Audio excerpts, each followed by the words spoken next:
Hey there everybody, it's Mark Crilly. I'm back with another how to draw video. This is one in an ongoing series of videos on how to draw clothing. Today we're going to be looking at how to draw hoodies. I've got 3 different characters here. I've drawn everything except the hoodies. So let's not waste any time. Let's just go ahead and get on with it. This will be the first lesson on how to draw a hood that is up over someone's head. Alright, so you can see that I've sort of made a light indication of the head. Indication, people, I'm bringing it back. People, nobody liked to suggest. They're like, bring back the indication. So there it goes by popular demand. Let's go ahead. I've got a little indication here of the guy's head, and I'm going to start sketching in the hood itself. Now, of course, there's lots of different kinds of hoods, and so some people might say, well, that wasn't the kind that I wanted to learn, but that's tough luck. I guess I can't do them all. Can I? So let's go ahead and keep going here. I'm making a line that curves up, and notice how the neck, it doesn't follow exactly along the neck. There's a little bit of gap there as it comes up and follows along the back of the head. And what I noticed, and I sort of looked at a photograph. Ooh, nice squeaky chair there. Looked at a photograph to get some sense of what a real hood looks like on someone's head, and I was surprised to find that there was quite a sort of a big gap at the top of sort of excess cloth that was forming at the top here, and so that's something you can put in there if you want. I think it actually kind of makes a cool shape, makes a cool contour. So this line is coming straight down. It comes pretty near to the to that initial indication of the head, and as it comes across here, we reach a point where we have the opening. Now, what I wanted to do was show at least one version in which the hood is very nearly covering up the whole head. Or just open a little bit around the face. So in my case, I had already drawn the face, and I'm beginning to draw the opening at the front of the hood. It is kind of a triangular shape, with the one flat edge of the triangle being up here, and then we got 2 edges coming down here towards the base of the chin. So you know what it actually looks a little bit like to me is that Superman, the Superman S on the front of his chest, that kind of shape. What is that shape? I don't know, the Superman S shape. But it's got a little bit of that quality to it, at least in this version. And that is going to be the open space here. Now, I found that it's helpful if you want to add a second line here that's kind of like a seam. I do this a lot, actually, when I'm drawing clothing or all kinds of things, where you want to sort of reveal the structure of something. You get a secondary line in there, and it sort of helps define the surface a little more than if you just left it blank. As for the folds, with clothing, it's always all about the folds and the wrinkles and where do they go. I'm finding in this pose that there's going to be a couple of lines coming down here towards that base of the chin. So I'm going ahead and doing that, maybe a second one down here.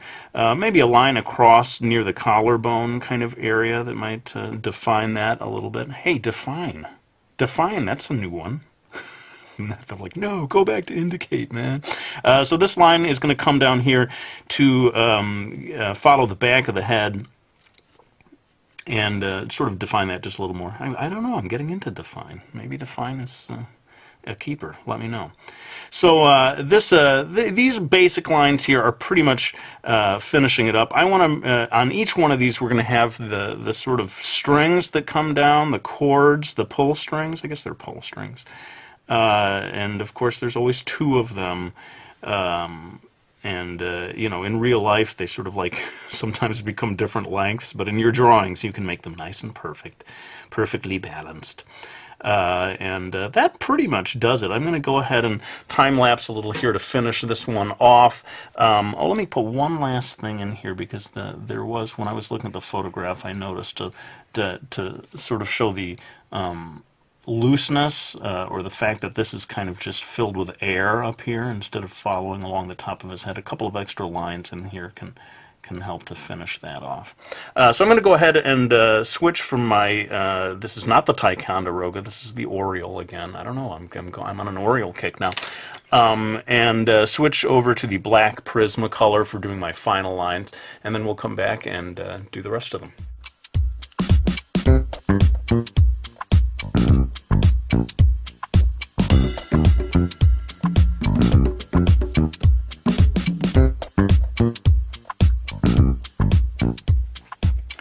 right, so there's the first hood, and this, you know, you can see I've given this guy kind of an intense gaze.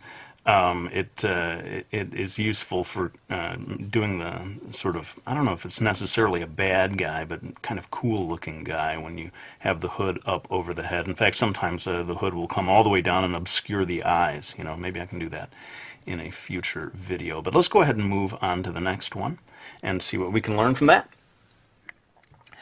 Okay, with this one I'm not as zoomed in as much as I was with the other one. That's because I'm not only going to be doing the hood, but I'm going to be doing sort of the opening of her jacket or raincoat here.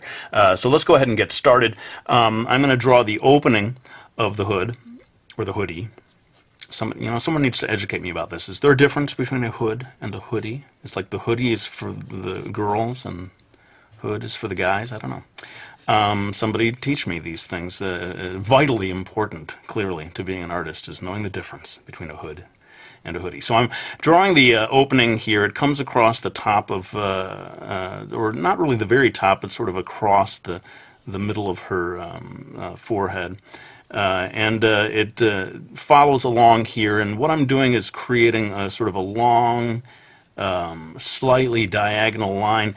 This hood is open. I mean, she doesn't have it zipped up or closed around her face the way the guy did before. And so it comes down here, and this sort of just trails off into one side of this raincoat. I sort of see this as a raincoat, which she's wearing here. Now, one interesting thing that happens down here at the bottom is as the opening comes down, it sort of opens out a little, and you begin to see the inside of the hood. Right here, and if you want to add a little detail here, you can get the zipper, and that helps sort of show that it's folding over, and you're seeing the sort of inside come out. And I'm just making these lines fairly loose down here because it is, like I said, an unzipped jacket that's open for our view. Now, over here, a kind of interesting thing happens. The looseness of the cloth creates a small section. It's kind of roughly, I don't know, triangular sort of a section that's in there, which just is sort of loose folded cloth. And then over here, and notice the relationship between, you know, I had the indication of the head. There's this kind of a loose gap between those two. And again, just a little bit of sort of pocket or pointed area up here. Again, I noticed that coming up again and again in a lot of different types of hoods. Before it curves back and reconnects with that first line of the opening. Now, one thing you can do is create a second sort of seam here that's shows kind of how the cloth was folded together. And I'm going to go ahead and do, as I did before, a kind of second line here. I like to do this with clothing a lot. Just at the edge, it somehow completes it for me. And that's pretty much it. I'm going to go ahead and time-lapse through. Oh, wait a minute, that's not it. I got to do the pull strings. So I'm not so sure about what the real length of these would be, but of course I don't want to have it go beyond the video frame. So I am actually going to have it stop right here, whether it would really be that long or that short in real life or not. Please don't attack me if this doesn't actually match up with real clothing dynamics from real life. Let's go ahead and kick it into time-lapse. I'm going to go ahead and add some shading, maybe come back. But one thing I'm going to be doing that I think you'll enjoy seeing is adding a pattern, a sort of a plaid pattern to this. And that really does help for indicating the surface and making it just look a little more three-dimensional that way. But again, to save time, I'm going to go ahead and do all of this in time-lapse.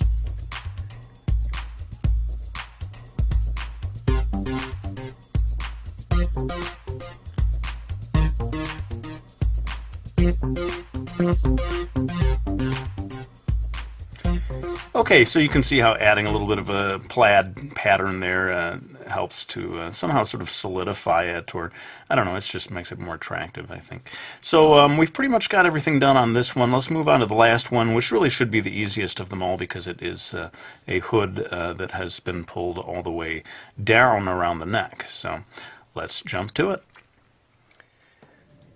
All right, so I'm going to begin by making the sort of lower edge of the hood as it lays flat on her shoulders.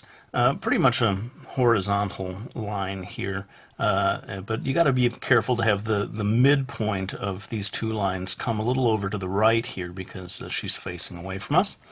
And let's go ahead and do a sort of an outline here, starting over here. I'm going to give it just a little bit of an indentation. It comes up and then curves around until it reaches to the back of her neck, which I'm going to go ahead and indicate right here. I can't say casually anymore. It's always like indicate. You're not doing it naturally anymore, man. In the old days, it came from the heart. What happened?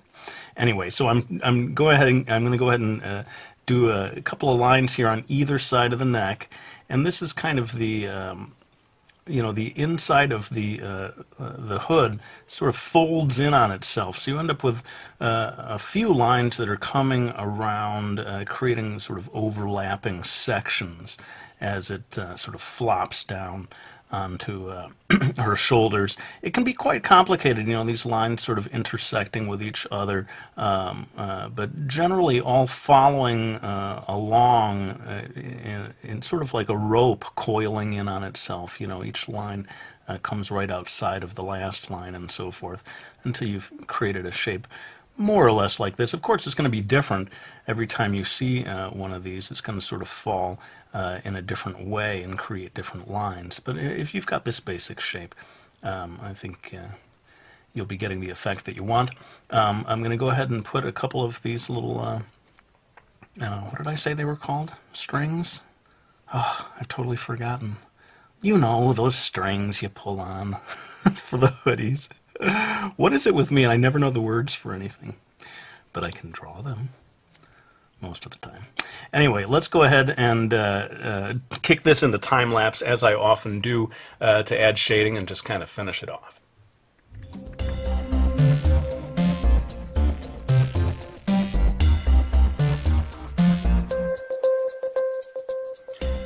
Okay, well, that kind of takes care of that last one. I hope that you found that useful. Let me go ahead and pull back one last time so you can see all three at once, and we'll have a few final words before I end the video. All right, well, there you have it. 3 different ways of drawing hoods, hoodies, hooded people. I hope you enjoyed this video. As always, I'd like to thank the people who've got my graphic novels, Miki Falls and Brody's Ghost. Greatly appreciate your support. Thanks so much to everyone who has ordered the original artwork.